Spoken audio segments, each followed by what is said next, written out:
There you go. So we're not missing it. So meal planning 101, how to make it easier for you and simplify the process, whether you are on a meal plan, whether you have a meal plan laid out by us, or you're tracking macros and creating your own meal plan.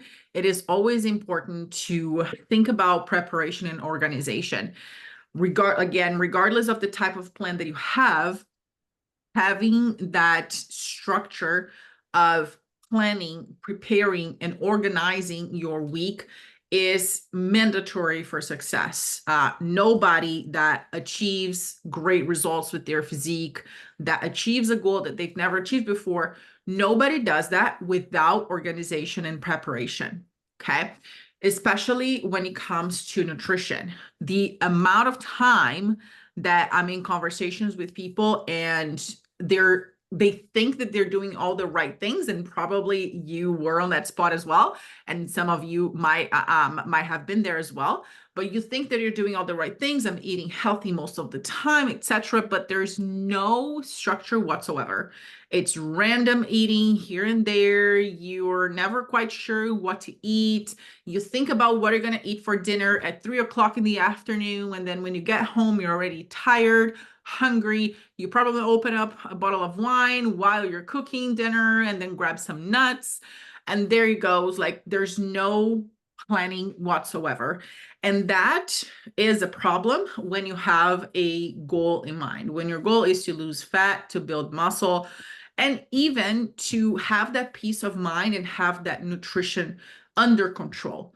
So my own personal example, the reason why I've been able to be so successful, especially in this postpartum phase, and I'll mention this specifically postpartum phase because this is a phase where things get chaotic, life changes, everything gets thrown out of the water. So if I didn't have that preparation and organization planning ahead, and if I didn't have things prepped ahead of time for me, I would not have been able to achieve the results that I achieved.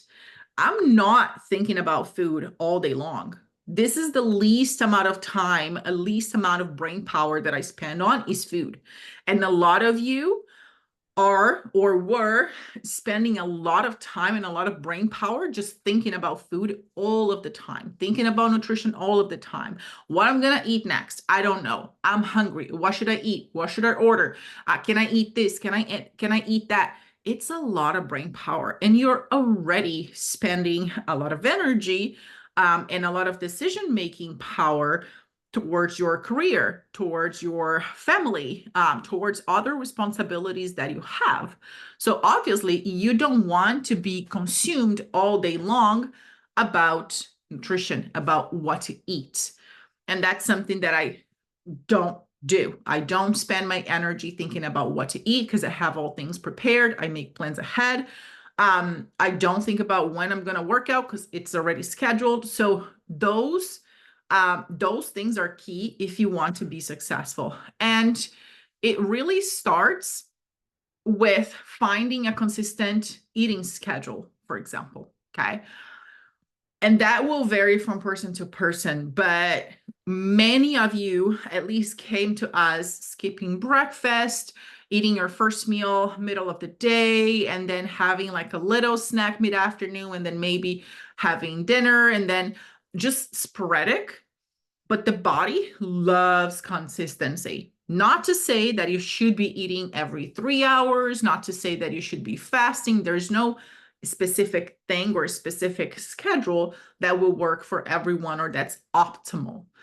But there should be some sort of cadence. So around the same time you have your breakfast every day, around the same time you have your lunch every day, around the same time you have your mid-afternoon snack, or around the same time you have your dinner, around the same time you go to bed and wake up every day. So the body loves that consistency, and that will impact your energy, your mood, your brain power. Because again, you're not thinking, oh, what should I eat? When should I eat? You already know, and your body will signal. A lot of you, we start working together and you're like, oh, I skip breakfast because I'm not hungry in the morning. I'm not hungry in the morning. Not hungry in the morning. But once you start, quote unquote, forcing yourself to have that meal in the morning, over time, if you give your body time to adapt, your body will start asking for that meal and it will start signaling hunger at that time in the morning. Many of you, when you say that you don't feel hungry in the morning, is because you are probably saving a lot of your larger meals for the evening. So you go to bed with your stomach really full, then you don't have time to digest. And then in the morning, you're not really hungry. But it is a good thing to be hungry in the morning. And when you have that cadence under control and when you have that rhythm established, it's a good thing to wake up and feel a little bit hungry. So stick to a consistent eating schedule, and something that you can stick to as well. So think about your day. Look at your actual calendar that you use for your personal stuff, for your work stuff. At what times do you have specific meetings? At what times do you have your lunch? At what times are you on the go? Plan those things ahead so you know what types of meal you're going to carry with you, what types of meals you're going to reheat in the office microwave, or what types of meals you're going to eat at home. Having those things ahead of time makes your life a lot easier throughout the week. But always plan based off of, okay, this is what my next week's look is going to look like. This is what my schedule is going to look like. This is what my food schedule is going to come in. And these are the meals that I'm preparing. Okay. Avoid those, chaotic eating, scrambling to find snacks here and there, and just skipping meals altogether. Because typically when you skip a well-balanced meal, you're going to be hungrier, you're going to have more cravings, and you'll end up, losing control and just eating random things that will add up and might derail from your goals. Another thing, grocery shop what you need. Always have that cadence. Okay, these are the days that I go grocery shop. If you don't have the time, like now is a season where you might have more events going on, you might be busier with a lot of things around the holiday season. Instacart, even if you pay a little bit extra, your time is worth more than you think.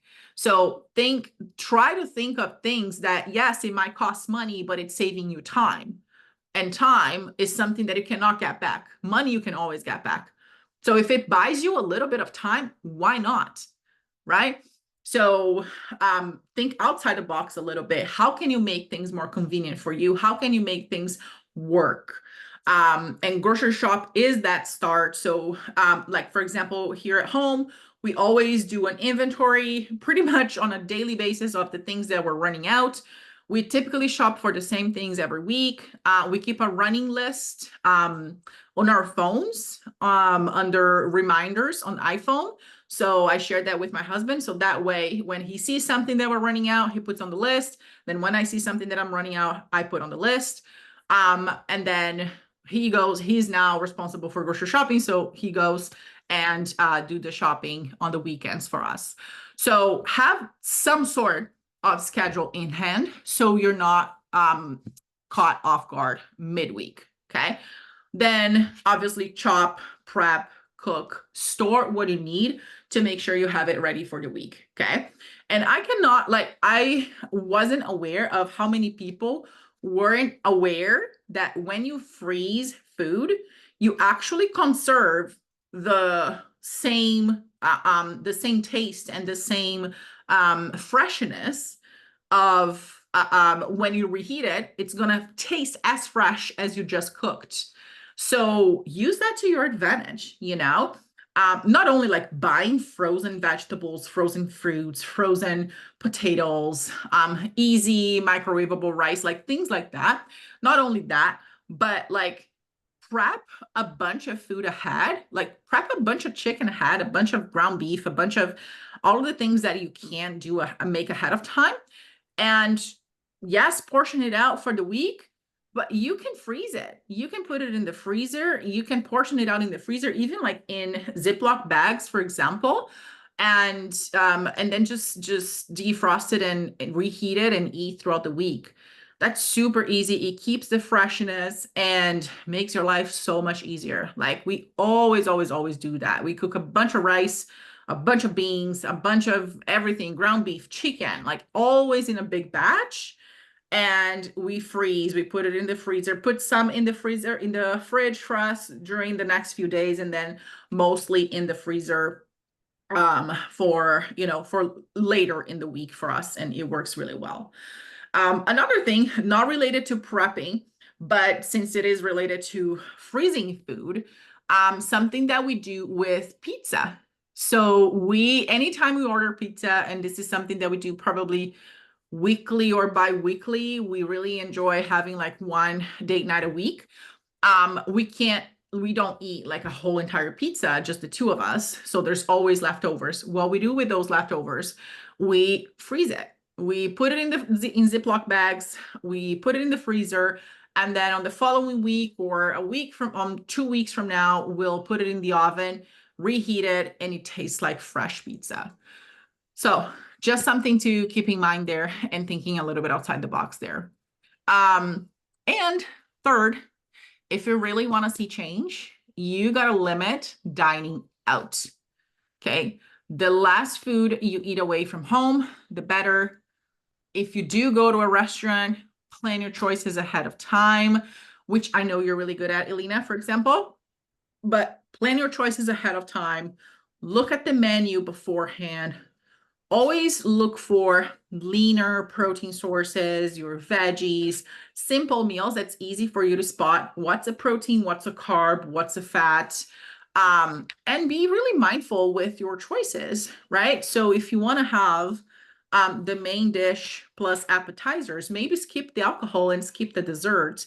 If you want to prioritize the dessert or prioritize the alcohol, skip one or the other. Like there's got to be some sort of compromise.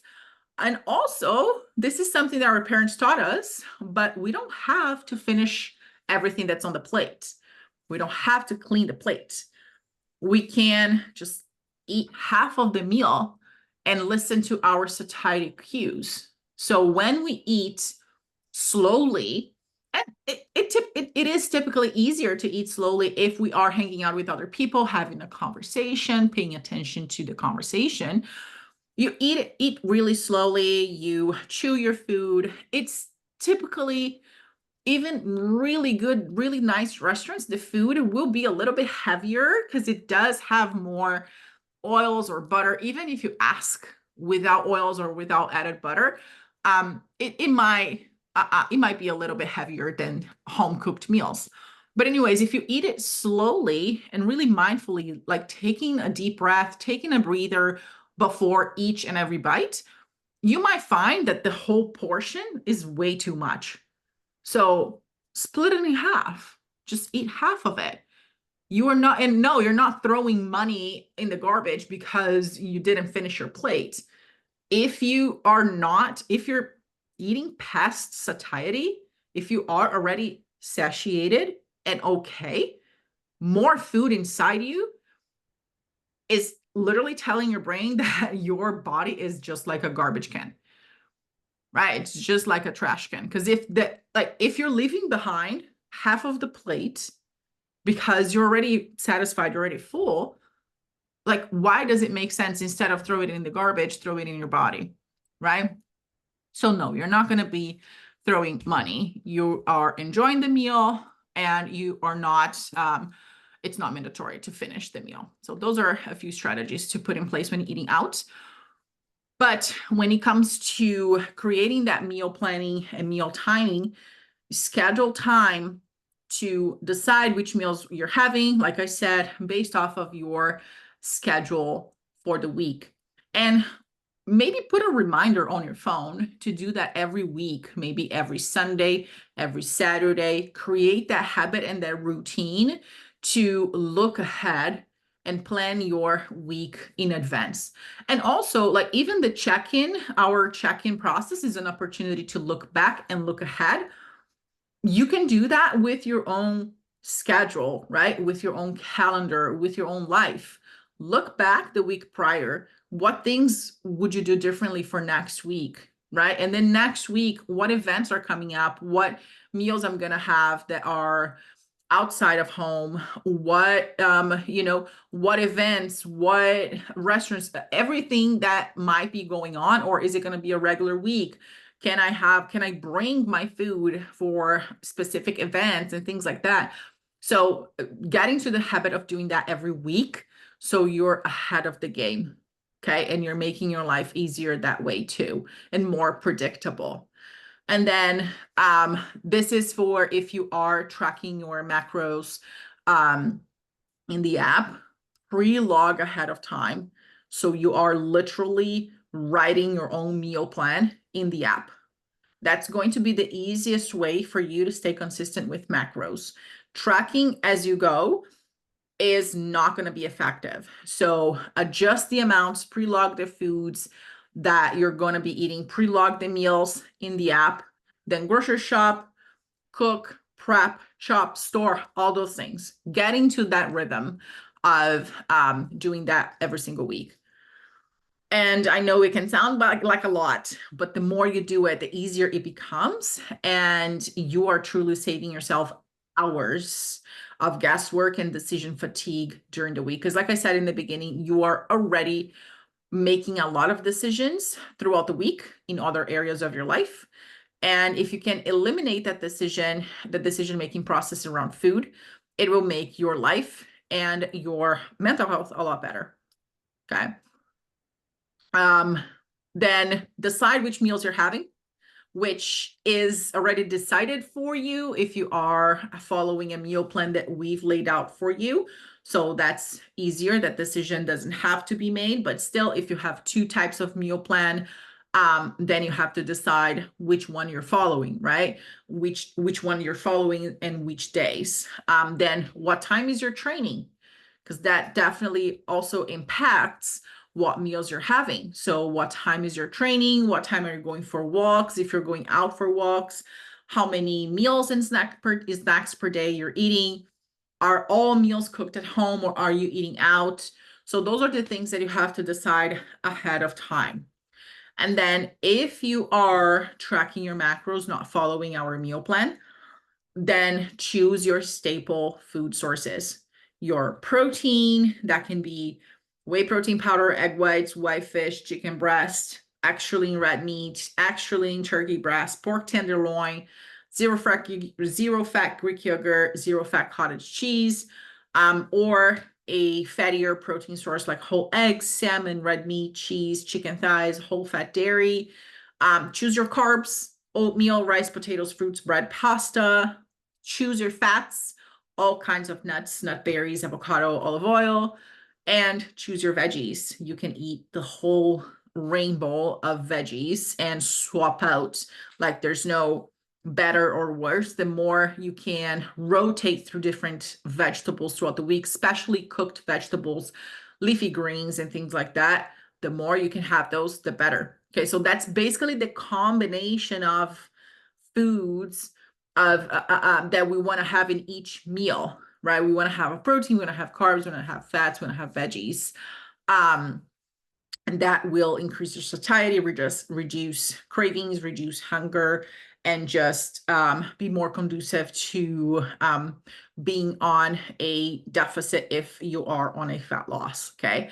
And then even if you are not tracking your macros right now, this picture of what does a balanced plate looks like and what do we are looking for in a meal, as far as what are sources of protein, what are sources of protein and fats, what are sources of carbs, what are sources of fats and veggies.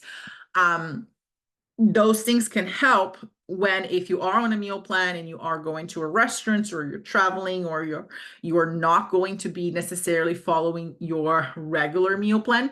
This helps knowing what foods are a source of what and knowing what the combination needs to look like. It helps with making choices outside of your regular meal plan. Okay. Now, as far just quickly regarding training, so when you're lifting, we want to prioritize protein and carbs around your training session. Okay. So always make sure that you have one of your meals post workout. Okay. post and pre-workout. If you are tracking macros, allocate more carbs before your training session and after your training session, okay? If you are on a meal plan, we probably already have that laid out for you as a snack, or even as a pre-workout meal as well. But never, ever, ever go lift weights and don't eat for the next 5 hours. Always have a meal that is rich in protein and carbs. It doesn't have to be right after as well. Don't be too obsessed about it. But let's say within an hour of you finishing your lifting session, it doesn't have to be a protein shake. It can be a regular meal, rice or potatoes and chicken and veggies, and you're good. But never, ever just go lift and fast all day. That's the worst that you can do for your muscles, okay? And then some rule of thumb there, have, at least minimum 100 grams of vegetables or fruit per meal for good fiber intake. Okay, so that would total about 300 grams, 400 grams of vegetables per day, and 3 to 4 servings of fruits. If you are on a meal plan, we probably already did that calculation for you somehow. So it's already laid out for you. But if you are tracking macros, it is important to keep that in mind, okay? Now, cooking, simplifying cooking. This is something that works really well for us too, which is using all different appliances at the same time. So have something cooking in the Instant Pot, have something in the air fryer, while something is baking in the oven, then you have a pan with, maybe you're cooking rice, maybe you're doing some vegetables, maybe you're doing ground beef, but do things all at once. You don't have to cook one meal at a time, one thing at a time. The more you can do at once, the better, okay? And then obviously use all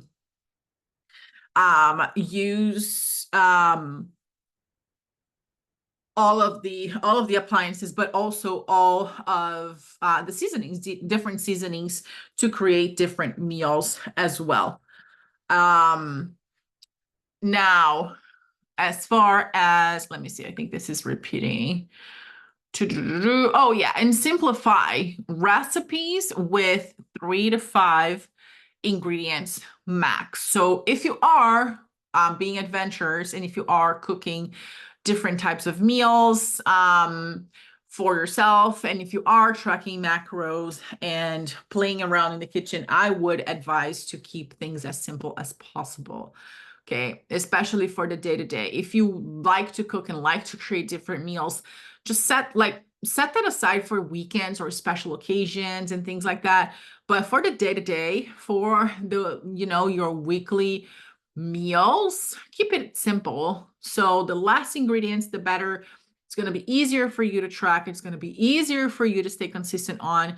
Again, simplicity is the best friend of consistency. So the more complex something is, the harder it is for you to stay consistent over time. The simpler you make things, and simple doesn't mean bland, okay? You can make really tasty chicken, really tasty steak, or really tasty ground beef, really tasty rice, whatever the case, vegetables. You can make those things taste really good without necessarily adding a bunch of calories to it, or without necessarily having a 17 ingredient recipe that takes an hour and a half to prepare. So that's going to be key. Again, if you like to be adventurous and create different recipes, set aside a weekend to do that sporadically, or when you're having a date night, whatever the case. But for consistency purposes, if you're trying to figure out what to eat for dinner every night, you're setting yourself up for failure big time. Okay. And if you are in this program and we are telling you that these are the things that work, but you're still choosing to do differently and you're still choosing to do things your way, maybe it's time to change your approach, right? Because if you're here But if you keep trying to do things your own way and you're not getting the results, then why are we here? Right? So these are things that work, not just for us, but works for other clients. It works for everybody. It makes things easier, simple, and it helps with the consistency in general. Right? So no more what I'm going to have for dinner. I don't know what to have for dinner. Oh, I don't know what to cook. You should know. If you are here, you have a plan, you should know. And if you are a bit lost on that meal planning side of things on your specific case, reach out to us, reach out to your coach, and we'll help you create a game plan for that. We'll help you with that strategic side of things, but there's got to be planning and preparation ahead. Otherwise, it's going to be really hard for you to achieve your goals while here. Cool. Awesome. Any questions regarding meal planning or anything else really?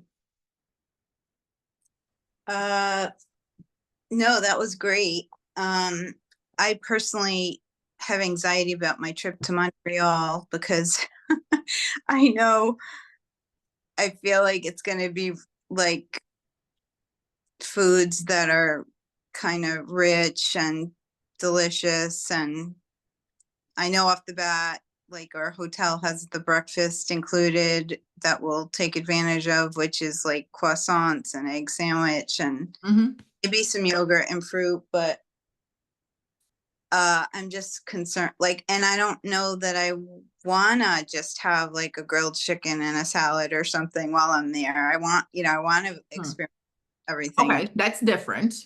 Yeah. How often do you go to Montreal? Not often, like maybe, when was the last time I went? I don't know, 2018 or something. Okay. So my advice to you is to go in the app and watch the replay calls on vacation. Okay. Specifically, I believe I have a few videos there on my trip to Europe, which is very similar to the dynamic of Yeah. probably how Montreal is going to work. Yeah. Okay. So you don't have to eat chicken breast while you're in a nice different restaurant that you want to experiment the food. But you also can't think of like, okay, I'm going to splurge on every meal and Yeah. go out of the rails and just think that, oh, the food is the only thing that's going to make this trip worthwhile. So Yeah. there's got to be that shift, right? It's not one side of the pendulum or the other. There's a middle ground there. So maybe on the day that you're having a really nice dinner, or maybe on the days that you want to try out the croissants and the different breakfast stuff, can you have a protein shake in your hotel room, for example, ahead of time? So you load up on protein, at least for that first meal. And can you save up some of those delicious choices for other meals in other days? So on one day, you want to prioritize breakfast, for example. Maybe on the next day, you'll prioritize a lunch. Maybe on the following day, you'll prioritize dinner. You can share meals, you can share desserts, you can share croissants, you can share things with your husband, things that taste good. Anyways, many of this is in those trainings that I'm talking about. Let me know if you can't find those. Okay. But I believe I have 2 or 3 videos related to vacation, eating out on vacation, eating out, especially the ones when I did my trip to Europe, because that was very similar. And I have all these strategies laid out there. I think that that's going to be really helpful. Watch those. And then if you have any questions on how to implement the tips that are on there, then you let me know. Okay. Sounds good. Yeah, because this is different. Okay. So that's why I asked you, okay, what type of trip is this? Because this is not a work trip that you do every week or every month, This is something that has a higher emotional value on that scale for you. Yeah. Right. So how can we plan accordingly and how can we set the right expectations as well? Yeah. Right. Yeah. But I think you'll do well. You just need to, again, like reframe your mindset and don't go into it. Oh my gosh, I'm so scared. I'm so anxious. Prepare. watch those videos. Let me know if you have any questions after watching the videos, because I've got all these strategies there. Okay. And again, it's one trip, 4 days, you said? Friday to Tuesday. Yeah, like 4 days. You've been in the program for 6 months, Yeah, right? And you still got until, I don't know. Anyways, yeah, so my point is that's a fraction of the time. That shouldn't impact all of your results, and that will not impact all of your results unless you go like balls to the walls yeah, every meal. You're like, you know what, screw this. Unless you go like that every single day, one, you're gonna probably pass out. You're not gonna feel good. yeah. But even still, it's such a short period of time. If you make the right decisions, and one thing about Montreal, I don't know now because it's a bit cooler in November, but it's a great town. It's a great city to walk around and explore. So you get lots of steps in just involuntarily. Yeah. So yeah, you're gonna have a great time and you're gonna do well. But watch those trainings and Okay, take notes on it and let me know if you have any questions on that, okay? sounds good. Just hearing what you're saying is super helpful to have a perspective in mind, and so thank you. That already is helpful. Awesome, awesome, no problem. Any other questions? I don't think so. Thanks so much. No problem, no problem, my pleasure. So yeah, making sure that this is recording, and yeah, thank you so much for showing up, Elena, and talk to you soon. Okay, have a great night. Thanks, you too. Bye. Bye-bye.